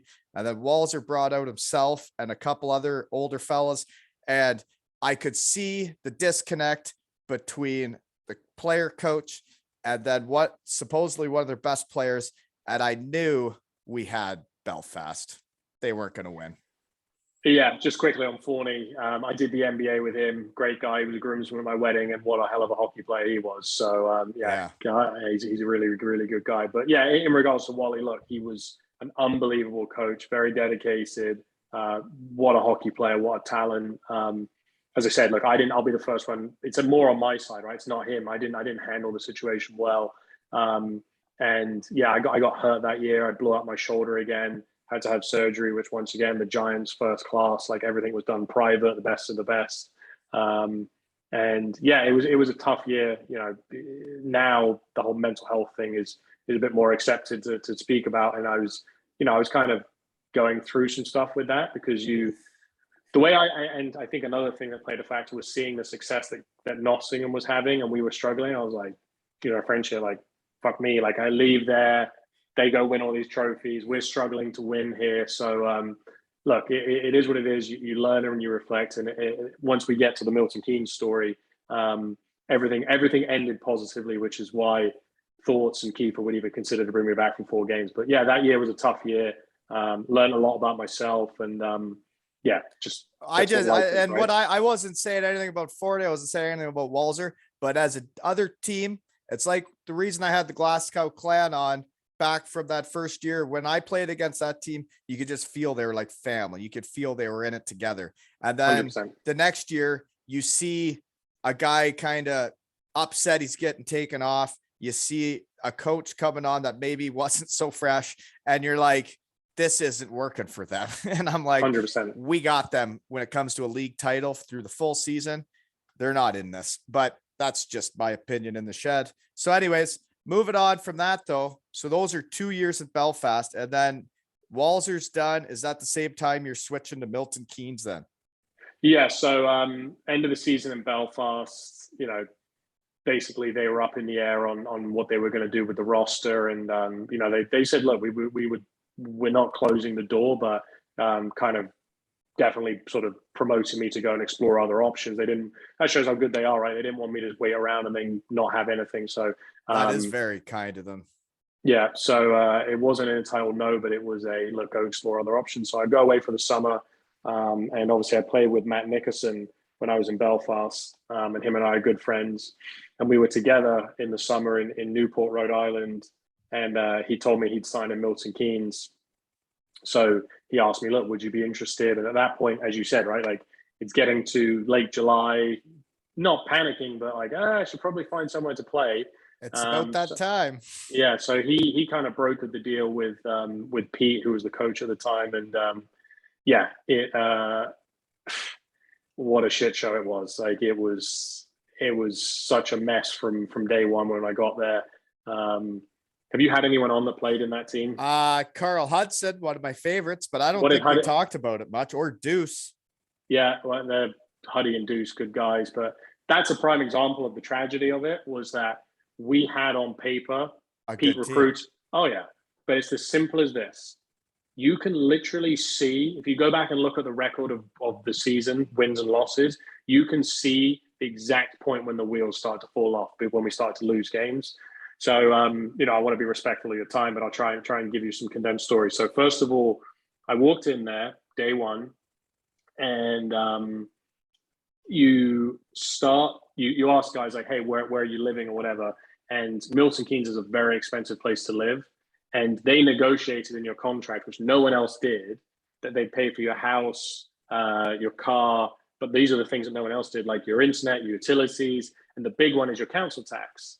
And the council tax, folks that are players from North America that don't know what council tax shit is in your contract, folks. You only get it for free if you're in school. I lucked out. They considered me in school both years I was in Cardiff, so I didn't have to pay that shit. So in Germany, you go to Germany, you're basically going to get an extra month's pay because you do your taxes. You've been paying taxes like you make that much money for 12 months, which in fact you do not. So come tax season, you basically get an extra month's pay that's on top of your salary. In the UK, you basically get about a week or two off of your contract because you're paying council tax that nobody's told you about. You Now don't you've pay been told because you came to the shed, folks. Thanks for listening. unless you sign in Belfast, because there's no council tax in Belfast, which is another benefit. But yeah, so to go back to Milton Keynes, is you had like So that's like Spit and Chicklets talking about the state tax in Florida. We're talking no council tax in Belfast, folks. Oh yeah, save that big money. Or go to school and then you don't got to pay or get it in your deal, right? Absolutely. But yeah, we had like 6 guys with their own house. I was like, well, that's probably not smart because housing in Milton Keynes is very expensive. So then I walk in the rink and, you could just, you see this amount of seats and the title sponsor is spending, I think I found out the title sponsor at the time was spending, 10, 15 grand, whereas Nottingham, the title sponsor is like 10x that. So I'm like, okay, that's fine. They're new to the league, money, whatever. And I walk in and we have every guy, even guys that were on 2-ways, 2 pairs of like gloves, helmets, custom sticks. So basically they just blew money on the equipment and crazy shit. Like we had our custom towels with our number on them. I was like, why are we spending, like, I would prefer more money in my contract. Just give me a towel for Christ's sake. Well, anyway, the wheels and just stupid shit. Like we show up and they didn't have the half visors in. So for the first week of training camp, we looked like the 92 Red Wings when no one's wearing visors. They took pictures of us and put them on the website and it just was a complete shit show. And yeah, they're just, they ran out. You didn't, like, I got 1 batch of sticks and they ran out. And then for literally the rest of the season, I'm like, I need more sticks. They're telling me they've been ordered. And we were working with CCM, and I know the CCM rep, and I called him up. I'm like, Forsh, the equipment manager's telling me they've ordered sticks. Where are my sticks? And he's like, hey, they're back. They owe us a lot of money. With all due respect, like, I'm not giving you any more sticks, which is ironic because I ended up using Do Set Stick, which was a completely different curve, which I hope I probably should have been using my whole career, and I ended up using for the rest of my career. But yeah, it was just there was you can really go top cheese with that thing. You watched it last weekend, or just high flips and good dumps, but no, it was a complete shit show. And look, there's so many things, and there's a reason why what happened. But for me, on a personal level, it made me appreciate what I'd had in Nottingham and most importantly in Belfast. And what happened was, as the end of the year came, we obviously didn't make the playoffs. Definitely was not going back to Milton Keynes. Pete got gassed with like 2 months left. We're talking Pete Russell. Yeah, Pete Russell was the coach. Yeah, because I just met him. He seemed like a fantastic guy, and now he's signed up to coach in the DL after running amok with Ravensburg. So he's doing well, eh? So I guess he's not in charge of all that organizing and the money, right? They would have probably given him a budget. He would have used it, and then yeah. No, he's done really well, which is awesome to see. But I am gonna kind of say he did have a factor in some of that stuff. He was in control of the budget, and I think maybe him jumping from the EPL to the Elite League, he learned a lot, right? And there's a reason why he's coaching at a certain level. But it was just a mess throughout. But the one final thing I will say on Milton Keynes, and then we can move on, is I truly mean this. That locker room, the guys in there, the quality of human beings, like the only reason it was not the worst year ever was the fact that people, like the quality of the human beings made it. We survived and we had fun. Like we literally embraced it. There was days where we wouldn't have tape in the locker room for practice. And you know what I mean? Like there's 2 ways you can handle it. You can sulk and pout and get mad. And everyone was like, we're in this together. You get Carl Hudson around. Carl Hudson's going to get the positive out of anything, really. Yeah. So it was, we learned a lot. And did you get all your money by the end of the year? Did the players get paid? We did, but I had to battle for that. So I got my money. Some guys probably didn't. I think I've probably talked to Carl about this, but I've been talking to a lot of people. So I'm confused. But so what happened at the end of that year was I went up to, and I still kept in good contact with the guys in Belfast. I graduated, got my MBA that year, texted and reached out to all those guys' thoughts and, thanked them very much for giving me the opportunity to get that. Still had those good friendships in place. And wanted to go up to the playoff weekend and was looking for a way. As I said earlier, I'm cheap, frugal, whatever you want to call it. And I didn't want to pay for a ticket. So I did not want to be in the Milton Keynes Lightning suite. That was for sure. So I reached out to Thoughts and he said, yeah, absolutely, come up. And him and I watched one of the semi-final games together, and it was pleasantries, talking about life, his family, whatever. And then, as these conversations do, and I truly went up there with no intentions to try and get a contract. I just wanted to get my point across, and I told him, I said, look, I've reflected on that year, and I just want you to know that if there's any opportunity for me to come back, like the player and person you had year one, like above and beyond that is what you're going to get. Like they'd won the Challenge Cup, which is another thing. I felt like everywhere I went after they would win something. So look, it all worked out, and then thought said, look, I'll think about it. But it was good to kind of, even if he didn't sign me, right, but just to kind of voice some of the ways I was feeling. And he's such a good guy, and we're still good friends. I said he texted me today. I signed, and the deal came through, and got married that summer, and it was just such a happy time for me and Alyssa, my wife, knowing we were going back to Belfast. So does Kiefer pick the team, or does Thornton pick the team? I think it's a blend of the both, right? I think Thornton, they do it together. Because a lot of times they put it right on the coach, right? So then they have one guy that, like, if it doesn't go good, they're like, okay, it was the recruiting and the coaching, not one or the other. Yeah. So and I played a lot with Kiefer, and just super thankful that they brought me back. So that year is when you guys have a year. Is that you guys win the league title? Is that when Cardiff loses the last game and you guys weren't even playing? You're at like a year-end party, and then your year-end party turns into like, we just won the championship. It was wild. Yeah, no, we with Pat Dwyer, right? Shed guy just became a Calder Cup champion a couple weeks ago. Yeah, I spoke to Pat I spoke to Pat when they won, and I mean, what a guy he was, and he was my roommate on the road for a while that year, and yeah, Jesus, what a player he was. But we went into that last month and struck lightning in a bottle and gave ourselves a chance.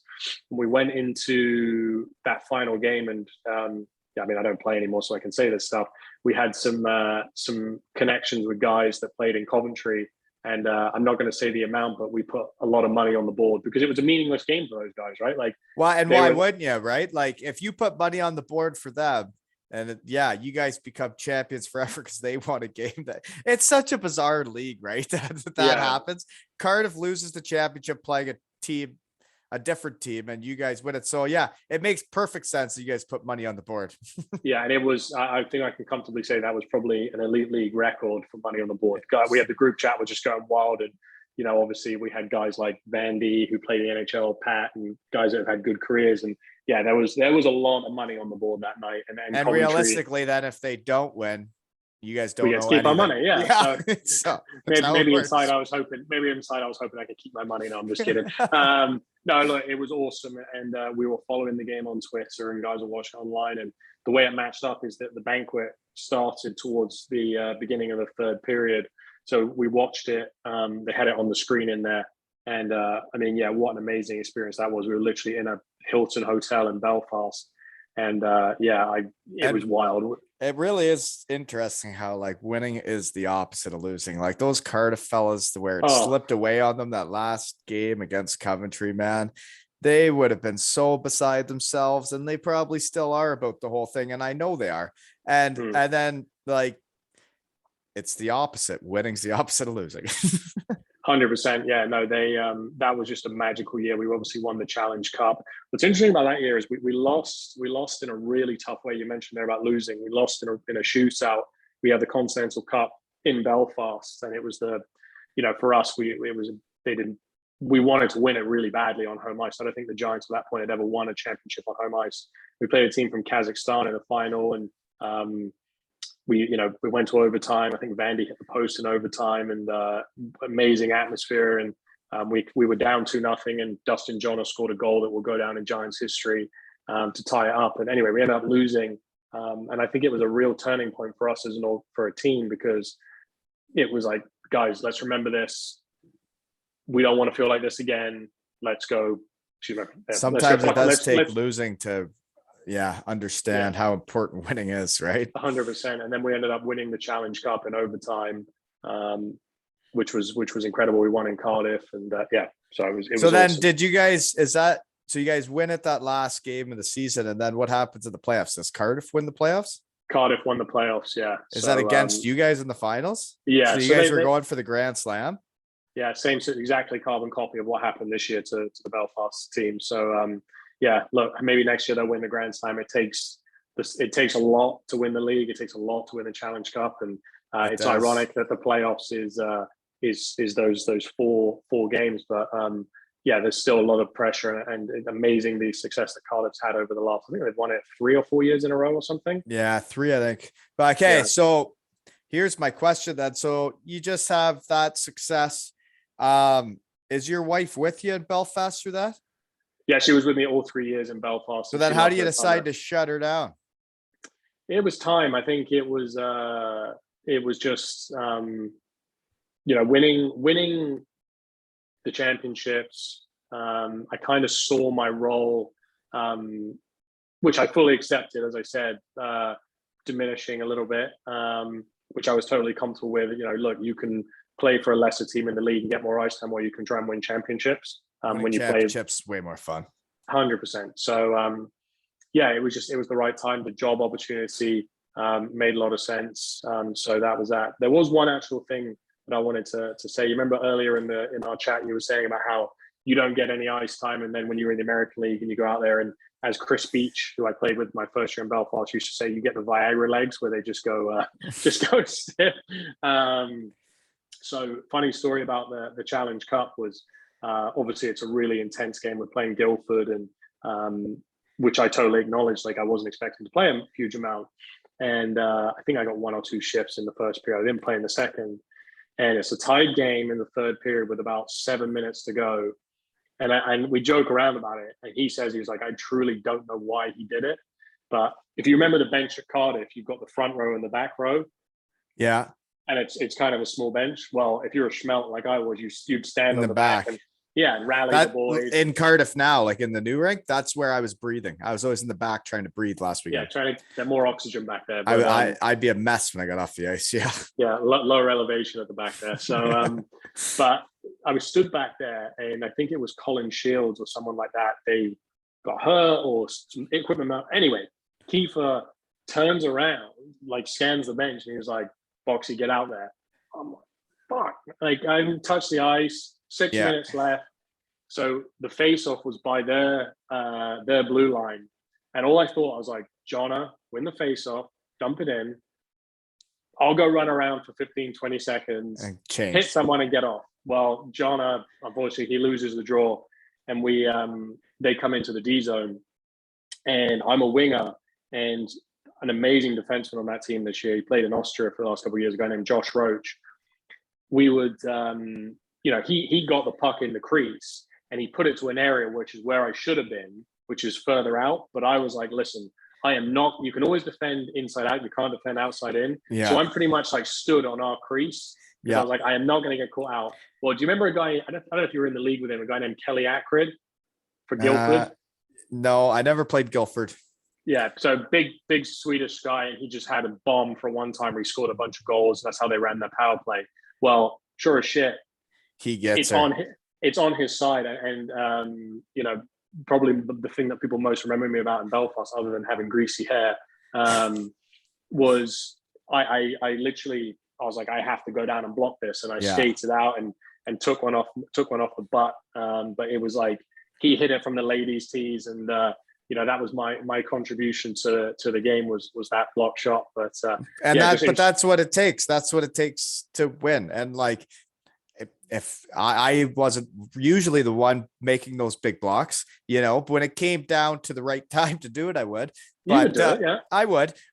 Regular season, it was a little harder, especially at Edinburgh. Yeah, Edinburgh, or say the Hull Stingray should be tough to go down on one knee, but but that's like everybody that like comes, like, we all know what we did. We know how we helped the team, and the guys that didn't understand what exactly it was, like, when you got on the ice, it was being a good teammate. It was running around, pissing off Trevor Hendricks. It was being annoying as, and it was doing whatever and working harder than the other team's fourth line. And I remember you because you'd be running around being so annoying. and then you'd go make that big block, right? And if it was me with the puck on my stick and you were out there, like I knew you were gonna do whatever it took to block that shot. Yeah, and that's why I wanted to have you in my shed. So thanks for coming. I appreciate that. Thanks for having me. But yeah, that was kind of, and I got the team belt at the end. I mean, it's just a really special memory for me looking back on it. I have they had the thing for the team, and they give it to the guy each night, and then they gave it to you that night. It's like a wrestling belt and stuff. So some real special memories. I've got the team picture up there of us winning. So I got the one from us winning too. It's cool. You can have your picture. I'll have mine. Yeah, no, you guys, that was awesome that year. You guys went into Sheffield underdogs, and what a game that was for you guys. It seems like a long time ago nowadays. It was a long time ago. But is it so? Do you still skate at all? You're still doing some skates there? Yeah. It's I don't skate much in the summer now. The weather's nice, but in the winter there's a decent skate that I do. My one of my best friends, Chris Higgins, who I played with in Nottingham and in Belfast. Skilled little punk, I remember. Yeah, he was good. So we're still really close. He was the best man at my wedding, and he's the godfather of my first daughter. But him and I skate together, and it's interesting, as you said, that he was skilled, and he just embarrasses Larry and the boys, and I'm out there. Yeah, not embarrassing Larry and the boys. I'm playing a simple game and just trying to get a sweat. Well, we do have to get back to the real world. You got your nice shirt on. You got to go sell some stuff. I got to do my thing. But I want to thank you for coming to the shed, because when I was playing hockey in the UK, I think I could tell who's good teammates. I could tell who I would want on my team.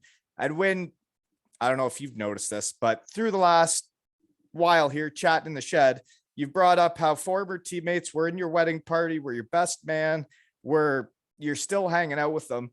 And the guys I try to have on here are the dudes that are still best friends with all their hockey buddies. And we just don't get to talk about it anymore. We don't get to talk about all the shit we did. And I understand Belfast, you guys had your own little brotherhood, and you guys are all brothers, and you're in each other's wedding parties. Well, that same shit was happening in Cardiff, and now we can talk about that stuff, right? 100%. Yeah. And it's great to see that. And there's those guys in Cardiff like Bouncy and Batchy and Richie who are all super close. And yeah, it's just, that's the thing, right? When you step away from the game, you look back and you realize how much of a blessing and how special those times were. So it's great that guys like you are doing things like this to kind of rekindle some memories. And we were all, doesn't matter if you play in the NHL or the Elite League, like we're all super blessed that we were able to play, even if it was 1 year, 6 years, no matter what it was, because it is, when you go into the real world, not that the real world is a bad place, it's a good place, but we're all super lucky and some amazing memories. Yeah, and some wild stories, folks. And thank you for coming. And this has been another episode of Zero Ales and Hockey Tales with Boxy and Wally.